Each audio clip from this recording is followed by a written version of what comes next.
Hello, my name is Claire Stewart and I am a Product Manager for Imaging Software with PerkinElmer. In this tutorial, we will look at how to perform advanced analyses in the Volocity 3D image analysis software in order to extract the most information from your image data.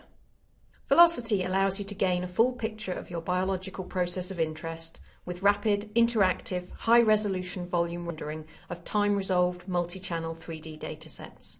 Stunning images can be prepared for publication and compelling movies can be produced for your presentations. However, 3D images and movies are only part of the story. We also need to extract numerical data and then explore that data to draw conclusions and fully test our hypotheses. Packages such as Excel are used a lot for this, but some jobs are quicker and more easily achieved using the specifically designed analysis tools in Volocity.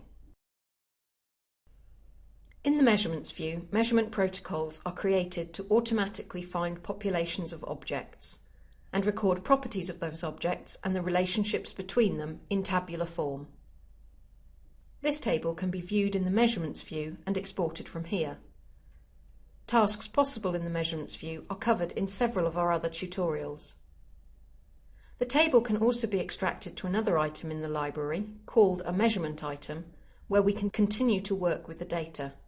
Let's look at this in more detail. In this first example, we're looking at an experiment in which the properties of two probes, marking points of interest within the nuclei, were measured. I will use this to illustrate the use of the analysis view to get not only counts of the number of probe locations per cell, but also the mean intensities per probe colour per cell. The objects, which in this case are nuclei, have already been found, and the red and green probes compartmentalised within the nuclei. This is essential to generating our per nuclei measurements. The first step is to make a measurement item. From the measurement menu, select Make Measurement Item and choose to make a new item. The measurement item is added to the library below the relevant image sequence. Click on the measurement item to view it. We can see that the mean intensity of each focus detected is shown in the relevant column. Click on the Analysis tab. From the Analysis menu, select Analyze. This is where we're going to choose what to display, how to summarise it, and to show what it varies with. As a reminder, here we are interested in counting the number of foci and determining their mean intensity per nucleus. As we want per nuclei measurements, we need to restrict the analysis to nuclei and contained objects. As we're analysing the mean intensities of foci in two channels, FITSI and Texas Red, the data mean FITSI and mean Texas Red is selected. Hold down the Control key to select multiple items from this list. We then need to summarise the data by mean and count. Finally, to show the mean intensity of foci per nucleus, we need to organise the data by the compartment nucleus ID. Click on OK. The resulting table can also be exported in an appropriate format for further use in packages such as Excel by right-clicking on the measurement item in the library.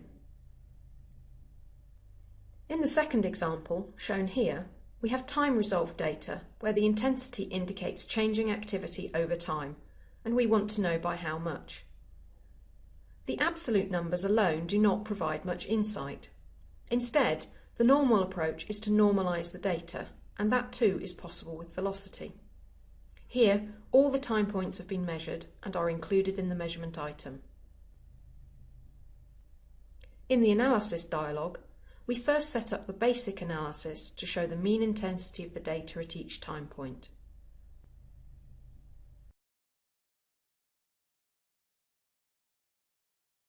Then, in the Normalise tab, we set the time point to be normalised too. Since the time data is represented in the rows in the table, we normalise to data in a row, and in this case, the first row. For more information on any of the tasks shown in this tutorial, or if you would like more information about Volocity in general, please contact one of our imaging specialists.